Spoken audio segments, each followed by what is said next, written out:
রাস্তাগুলো একদম পরিষ্কার পরিচ্ছন্ন এবং আশেপাশের এলাকা পরিষ্কার পরিচ্ছন্নতার বিষয়ে আমি লক্ষ্য রাখি। বাচ্চারা তোমার একটা ভিডিও করি কেন এই ভিডিও করি। হ্যালো গাইজ, সবাইকে গুড মর্নিং। আর আজকে চমৎকার দিনে আরেকটি নতুন ভিডিও নিয়ে আপনাদের মাঝে চলে আসলাম। আর এই যে দেখেন চমৎকার আবহাওয়া, বাট প্রচুর গরম। রাজশাহীতে এত পরিমাণে গরম পড়ছে যা বলার মতো নয়। আর এই গরমে আমি আজকে আমার বাইক বের করি নাই। আমি আজকে চলে যাচ্ছি আমার মেয়েকে আনতে। আমার মেয়ে হেলেনাবাদ এক স্কুলে পড়ে, তো আমার মেয়ের ক্লাস প্রায় ছুটির সময় হয়ে আসছে। আর এখন ঘড়িতে সময় 12:40।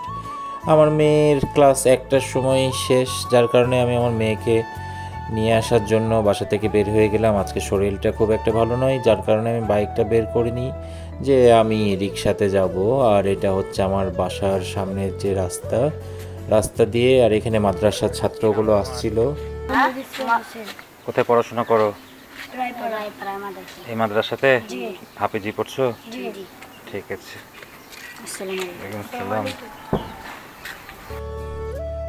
তো দেখ মাশাআল্লাহ বাচ্চাগুলোর আদব কায়দা খুব সুন্দর, তারা সালাম দিল। আর আমার বাসার পাশেই মাদ্রাসাতে বাচ্চাগুলো পড়াশোনা করে। আর এই যে আমি প্রায় রাস্তার কাছাকাছি চলে এসেছি। বাইরে এত গরম যা বলার মতো নয়, মানে প্রচণ্ড গরম। আর সাধারণ মানুষের অনেক কষ্ট হচ্ছে এই গরমে। এখানে এসে পরিচিত একজনের সাথে দেখা হয়ে গেল, সে আমার সাথে খোঁজ গল্প করা শুরু করলো। তো আমি একটা রিক্সাওয়ালা মামাকে নিয়ে চলে যাচ্ছি আমার মেয়েকে আনার জন্য। তো রিক্সায় ওঠার পর থেকে মামাকে আমি বলি এক, মামা করে আর এক। তো মামার কাছে কিছুক্ষণের জন্য মনে হচ্ছিল এটা আমি রিক্সাতে নেই, আমি হয়তো কোনো বিমানে আছি অথবা হেলিকপ্টারে আছি। মামা বিমানের গতিতে রিক্সা উড়িয়ে নিয়ে যাচ্ছিল। আমি বারবারই বলছিলাম মামা একটু আস্তে চালান। মামা তো আমার কথা শুনেই না। এর মধ্যে এইখানে এসে জ্যামে পড়ে গেল। মামাকে বারবার নিষেধ করার পরেও এই রাস্তা দিয়ে রিক্সা নিয়ে আসলো। আর এত গরমে কোনো জ্যামে আটকে থাকলে কি পরিমাণে বিরক্ত লাগে সেটা আপনারা যারা এইরকম মানে সিচুয়েশনে পড়েছেন তারাই হয়তো ব্যাপারটা বুঝবেন। তো যাই হোক, কিছু করার নেই। মেয়ের স্কুল প্রায় ছুটির সময় হয়ে এসেছে, যার কারণে একটু তাড়াতাড়ি করতেছি, যাওয়া লাগবে। আমিও মামাকে বললাম মামা একটু যান, তাড়াতাড়ি যান, সময় হয়ে গেছে।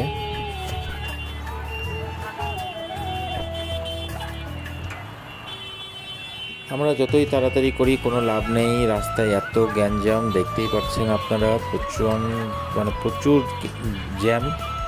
আর এইটা রাজশাহী কোর্ট এলাকা, তো কোর্টে এই এলাকাতে একটু জ্যাম হবে, এটাই স্বাভাবিক। কারণ এটাই কোর্ট এবং ডিসি অফিস, পাশাপাশি পুরো রাজশাহীর মানুষ এইখানে আসে বিভিন্ন কাজে, একটু জ্যাম হওয়াটাই স্বাভাবিক।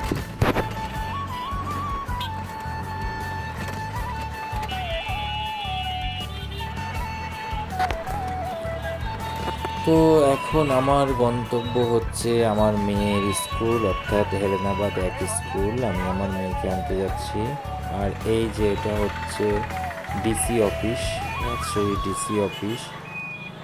আর রাস্তাগুলো পরিষ্কার, অনেক পরিষ্কার। রাজশাহী বরাবরই মানে ক্লিন সিটি, সবাই জানে রাজশাহী ক্লিন সিটি হিসেবেই পরিচিত। যদিও বা এখন কিছু বিচ্ছিন্ন কাজের জন্য এবং কনস্ট্রাকশনের কাজগুলো চলতেছে, যার কারণে অনেক রাস্তা ব্লক, তারপরেও ক্লিন সিটি রাজশাহী।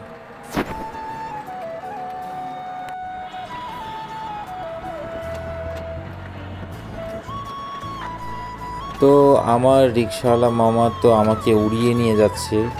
মাঝে মাঝে ভয় লাগতেছিল যে আমি হয়তো উড়ে চলে যাব কিনা। মামা আমাকে জিজ্ঞেস করছে যে কোথায় নামবো আমি।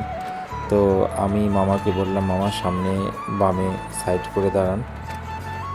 তো মামা আস্তে আস্তে বামে সাইড করে দাঁড়াচ্ছিল। আর এই যে আমি আমার মেয়ের স্কুলে চলে এসেছি। এখন আমি নামবো রিক্সা থেকে। আর এইটা হচ্ছে আমার মেয়ের স্কুল, অর্থাৎ হেলেনাবাদ এক স্কুল। এটা অনেক পুরনো স্কুল, হেলেনাবাদ এক সরকারি প্রাথমিক বিদ্যালয়। আর এই যে আমার রিক্সাওয়ালা মামাকে বললাম মামা আপনার একটু ভিডিও নিই, আপনি আমাকে বিমানের গতিতে নিয়ে আসছেন। তো যাই হোক, আমি আর কথা না বাড়িয়ে মামাকে ভাড়া দিয়ে স্কুলের ভিতরে চলে এসে হেড স্যারের সাথে একটু খোশ গল্প করা শুরু করলাম।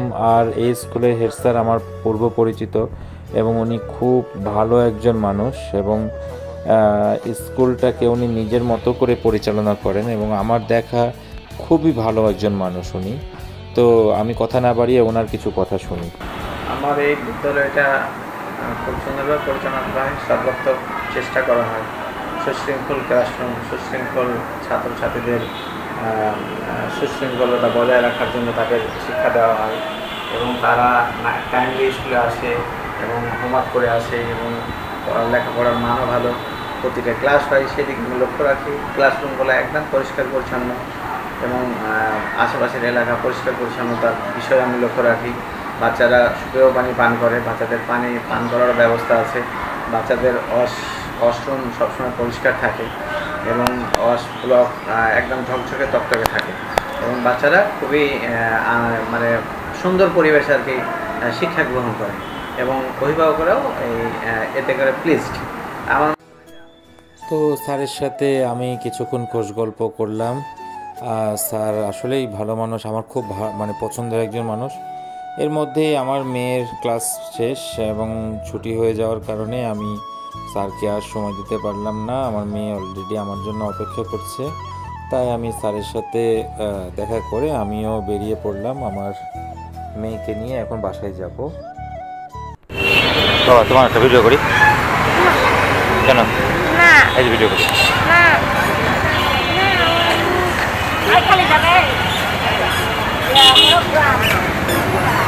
তোমার একটা ভিডিও করি, আসা করি। তো এরপর আমি একটা রিক্সা নিয়ে এই যে আমার মেয়েকে নিয়ে আমি এখন বাসার উদ্দেশ্যে রওনা দিচ্ছি। আর আমাদের এই যে রিক্সাওয়ালা মামাটাও অনেক ভালো ছিল, মামাও রিক্সাতে আস্তে আস্তে আমার সাথে অনেক গল্প করলো। আর এই যে আমার মেয়ে, সে ভিডিওতে আসতেই চায় না। প্রচণ্ড গরমে খুব বিরক্ত লাগতেছে, বাচ্চারাও অসুস্থ হয়ে যাচ্ছে এই গরমে। তবে প্রায় গরমের শেষের দিকে, সামনে কিছুদিন পরেই শীত পড়বে।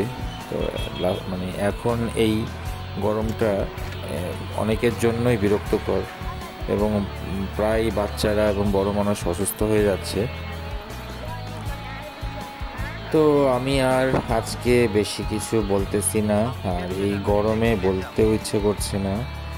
আমি বরাবরই এই যে আপনারা রাস্তাটা দেখতে পাচ্ছেন, এটা আমাদের কোট বরণপুর এলাকার রাস্তা। এই রাস্তা দিয়ে আমরা যাওয়া আসা করি, নিরিবিলি রাস্তা এবং নতুন রাস্তা। তো যাই হোক, মেয়েকে স্কুল থেকে নিয়ে বাসায় যাচ্ছি।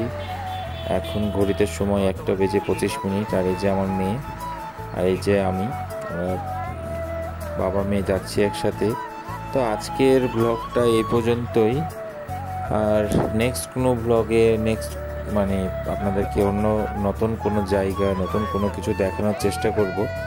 আপনারা আমার পেজটা ফলো দিবেন, আমার চ্যানেলটা সাবস্ক্রাইব করবেন, লাইক কমেন্ট এবং বেশি বেশি শেয়ার করবেন।